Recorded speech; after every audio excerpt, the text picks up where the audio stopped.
ന്യായാധിപന്മാരുടെ പുസ്തകം അദ്ധ്യായം 7. അനന്തരം ഗിദെയോൻ എന്ന യെരുബ്ബാലും അവനോട് കൂടെയുള്ള ജനം ഒക്കെയും അതികാലത്ത് പുറപ്പെട്ട് ഹരോദ് ഉറവിനരികെ പാളയമിറങ്ങി. മോരേ കുന്നിനരികെ താഴ്വരയിൽ മിദ്യാന്യരുടെ പാളയം അവർക്ക് വടക്ക് വരത്തക്കവണ്ണമായിരുന്നു അവർ പാളയമിറങ്ങിയത്.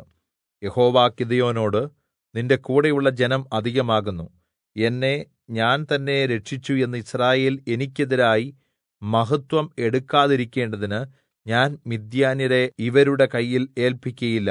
ആകയാൽ നീ ചെന്ന് ഭയവും ഭീരുത്വവും ഉള്ളവർ ഗിലെയാദ് പർവ്വതത്തിൽ നിന്ന് മടങ്ങിപ്പൊയ്ക്കൊള്ളട്ടെ എന്ന് ജനത്തിൽ പ്രസിദ്ധപ്പെടുത്തുക എന്ന് കല്പിച്ചു. അപ്പോൾ ജനത്തിൽ 20,000 പേർ മടങ്ങിപ്പോയി, 10,000 പേർ ശേഷിച്ചു. യഹോവ പിന്നെയും ഗിദെയോനോട്, ജനം ഇനിയും അധികം ആകുന്നു, അവരെ വെള്ളത്തിങ്കലേക്ക് കൊണ്ടുപോക. അവിടെവെച്ച് ഞാൻ അവരെ നിനക്കുവേണ്ടി പരീക്ഷിക്കും. നിന്നോടുകൂടെ പോരേണ്ടവൻ ആരെന്നും അല്ലാത്തവൻ ആരെന്നും ഞാൻ കല്പിക്കും എന്ന് പറഞ്ഞു. അങ്ങനെ അവൻ ജനത്തെ വെള്ളത്തിങ്കലേക്ക് കൊണ്ടുപോയി. യഹോവ ഗിദെയോനോട്, പട്ടി കുടിക്കും പോലെ നാവുകൊണ്ട് വെള്ളം നക്കിക്കുടിക്കുന്നവരെ ഒക്കെ വേറെയും കുടിക്കുവാൻ മുട്ടുകുത്തി കുനിയുന്നവരെയൊക്കെ വേറെയും മാറ്റി നിർത്തുക എന്ന് കല്പിച്ചു. കൈ വായ്ക്കു വെച്ച് നക്കിക്കുടിച്ചവർ ആകെ 300 പേർ ആയിരുന്നു. ശേഷം ജനമൊക്കെയും വെള്ളം കുടിക്കുവാൻ മുട്ടുകുത്തി കുനിഞ്ഞു. യഹോവ ഗിദെയോനോട്, നക്കിക്കുടിച്ച 300 പേരെക്കൊണ്ട് ഞാൻ നിങ്ങളെ രക്ഷിച്ച് മിദ്യാന്യരെ നിന്റെ കയ്യിൽ ഏല്പിക്കും. ശേഷം ജനമൊക്കെയും തങ്ങളുടെ സ്ഥലങ്ങളിലേക്ക് മടങ്ങിപ്പോകട്ടെ എന്ന് കല്പിച്ചു. അങ്ങനെ ജനം ഭക്ഷണസാധനങ്ങളും കാഹളങ്ങളും എടുത്തു. ശേഷം യിസ്രായേല്യരെ അവൻ വീട്ടിലേക്ക് പറഞ്ഞയക്കുകയും ആ 300 പേരെ കൂടെ നിർത്തുകയും ചെയ്തു. എന്നാൽ മിദ്യാന്യരുടെ പാളയം താഴെ സമഭൂമിയിൽ ആയിരുന്നു. അന്ന് രാത്രി യഹോവ അവനോട് കല്പിച്ചത്, എഴുന്നേറ്റ് പാളയത്തിന് നേരെ ഇറങ്ങിച്ചെല്ലുക, ഞാൻ അത് നിനക്ക് ഏല്പിച്ചിരിക്കുന്നു. ഇറങ്ങിച്ചെല്ലുവാൻ നിനക്ക് പേടിയുണ്ടെങ്കിൽ നീ നിന്റെ ബാല്യക്കാരൻ പൂരയുമായി പാളയത്തിലേക്ക് ഇറങ്ങിച്ചെല്ലുക. എന്നാൽ അവർ സംസാരിക്കുന്നത് എന്തെന്ന് നീ കേൾക്കും. അതിൻറെശേഷം പാളയത്തിന് നേരെ ഇറങ്ങിച്ചെല്ലുവാൻ നിനക്ക് ധൈര്യം ഉണ്ടാകും. അങ്ങനെ അവനും അവന്റെ ബാല്യക്കാരനായ പൂരയും കൂടി സൈനിക താവളത്തിന് സമീപത്തോളം ഇറങ്ങിച്ചെന്നു. എന്നാൽ മിദ്യാന്യരും അമാലേക്യരും കിഴക്കെ ദേശക്കാരൊക്കെയും വെട്ടുക്കിളിപോലെ അസംഖ്യമായി താഴ്വരയിൽ കിടന്നിരുന്നു. അവരുടെ ഒട്ടകങ്ങളും കടൽക്കരയിലെ മണൽപോലെ അനേകം ആയിരുന്നു. ഗിദെയോൻ ചെല്ലുമ്പോൾ ഒരാൾ മറ്റൊരാളോട് ഒരു സ്വപ്നം വിവരിക്കയായിരുന്നു. ഞാൻ ഒരു സ്വപ്നം കണ്ടു. ഒരു യവത്തപ്പം അപ്രതീക്ഷിതമായി മിദ്യാന്യരുടെ പാളയത്തിലേക്ക് ഉരുണ്ടുവന്ന് കൂടാരം വരെ എത്തി അതിനെ തള്ളിമറിച്ചിട്ടു. അങ്ങനെ കൂടാരം വീണുകിടക്കുന്നു എന്ന് പറഞ്ഞു. അതിന് മറ്റവൻ, ഇത് യിസ്രായേല്യൻ യോവാശിന്റെ മകനായ ഗിദെയോന്റെ വാളല്ലാതെ മറ്റൊന്നുമല്ല. ദൈവം മിദ്യാനെയും ഈ പാളയത്തെ ഒക്കെയും അവന്റെ കയ്യിൽ ഏല്പിച്ചിരിക്കുന്നു എന്ന് ഉത്തരം പറഞ്ഞു. ഗിദെയോൻ സ്വപ്നവും അർത്ഥവും കേട്ടപ്പോൾ നമസ്കരിച്ചു.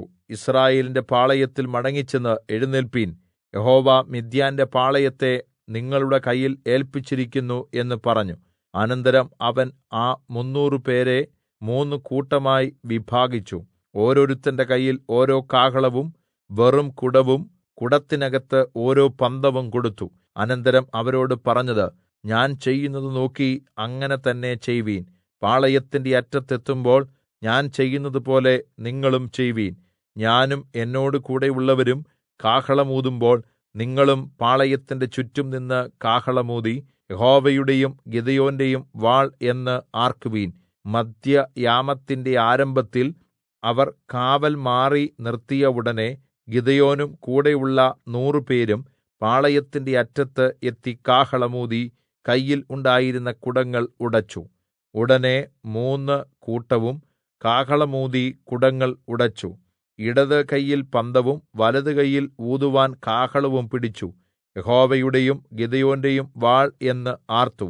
അവർ പാളയത്തിന്റെ ചുറ്റും ഓരോരുത്തൻ താന്താന്റെ നിലയിൽ തന്നെ നിന്നു. പാളയമെല്ലാം ഓട്ടം തുടങ്ങി. അവർ നിലവിളിച്ചുകൊണ്ട് ഓടിപ്പോയി. ആ 300 പേരും കാഹളം ഊതിയപ്പോൾ യഹോവ പാളയത്തിലൊക്കെയും ഓരോരുത്തന്റെ വാൾ താന്താന്റെ കൂട്ടുകാരന്റെ നേരെ തിരിപ്പിച്ചു. സൈന്യം സെരേര വഴിയായി ബേത്ത് ശിത്താവരെയും തബ്ബത്തിനരികെയുള്ള ആബേൽ മെഹോലയുടെ അതിർവരെയും ഓടിപ്പോയി.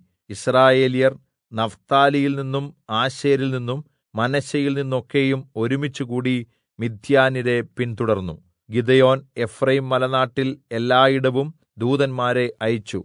മിദ്യാന്യരുടെ നേരെ ഇറങ്ങിച്ചെന്നു ബേത്ത്ബാരാ വരെയും യോർദ്ദാൻ വരെയും ഉള്ള ജലസ്രോതസ്സുകൾ അവർക്ക് മുമ്പെ കൈവശമാക്കിക്കൊൾവീൻ എന്ന് പറയിച്ചു.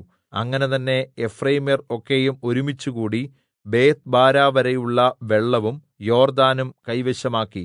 ഓരേബ് സേബ് എന്ന രണ്ട് മിദ്യാന്യ പ്രഭുക്കന്മാരെ അവർ പിടിച്ച് ഓരേബിനെ ഓരേബ് പാറമേലും സേബിനെ സേബ് മുന്തിരിച്ചക്കിനരികെയും വെച്ച് കൊന്നിട്ട് മിദ്യാന്യരെ പിന്തുടർന്നു.